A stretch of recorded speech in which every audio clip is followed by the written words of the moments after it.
캐나다에서 과일과 야채를 구입하다 보면 요 조그만 스티커가 붙어있는 걸 보실 수 있을 겁니다. 사실 대다수 분들은 큰 관심 없이 지나치기 쉬운 부분이죠.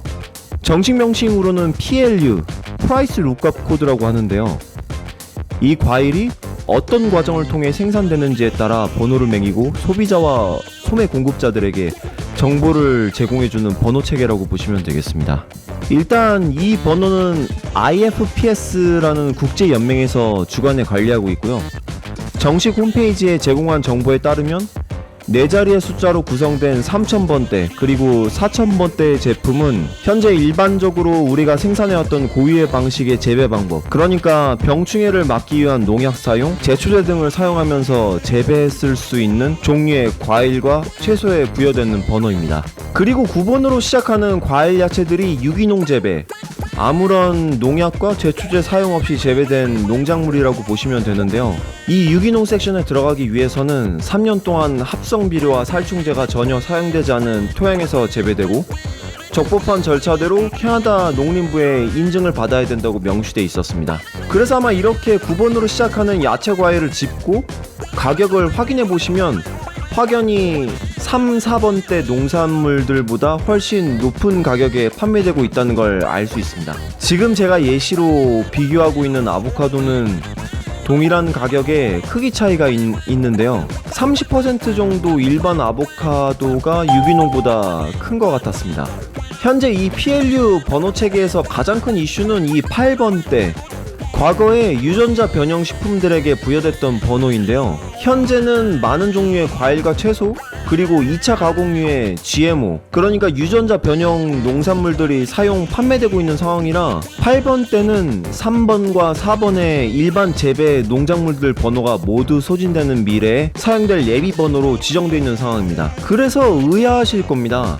아니 그럼 일반 농작물하고 유전자 변형 농작물들을 구분하지 않고 있다는 건가? 헬스 캐나다가 제공한 정보에 따르면 캐나다 정부는 20년 이상 이 유전자 식품을 평가해 왔고 2019년 기준 140개가 넘는 유전자 변형 농작물들이 판매될 수 있도록 허용한 상태입니다.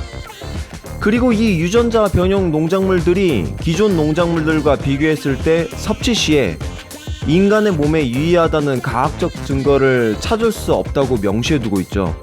20년 동안 찾을 수 없었다.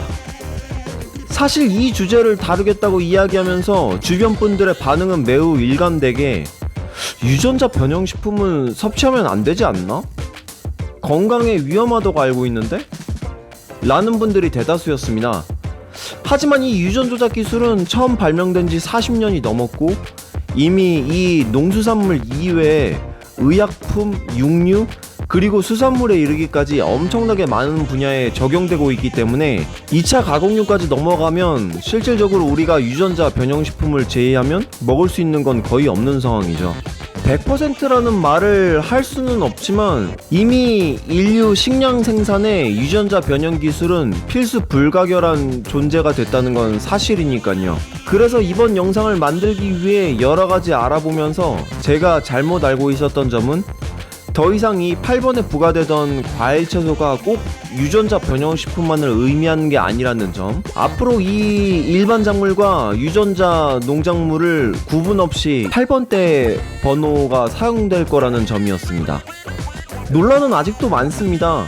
이런 유전 변형 식품이 인간에게 미치는 위험성 말고도 거대 기업의 독과점 문제, 더 이상 농작물을 재배하는 농부가 작물을 재배하는 주체적인 존재가 아닌 대기업에서 제공하는 유전자 조작 씨앗을 구입해야만 하는 의뢰 존재가 돼버리는 문제가 있죠. 유전 조작 농산물의 미래에 대해서 그리고 현재 상황에 대해 좀 더 알고 싶으신 분들은 영상 하단에 추가 관련 링크를 올려놨습니다.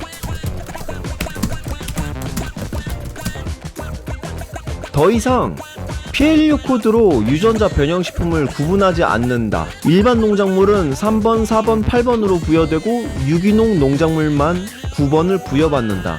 근데 사실 유기농 제품이라면 이렇게 조그만 스티커를 굳이 부착 안 하더라도 매대에서 유기농이라고 대대적으로 홍보하기 때문에 결국 PLU 스티커는 소비자 정보 측면에서는 이제 큰 도움은 되지 않겠네요.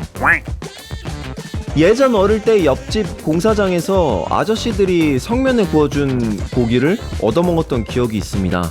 지금이야 이 성면이 발암물질이라고 밝혀져서 절대 하지 않을 행위가 됐지만 그땐 그랬죠. 그리고 1950년대에는 원자에너지 과학키트라는 아이들용 장난감도 있었죠.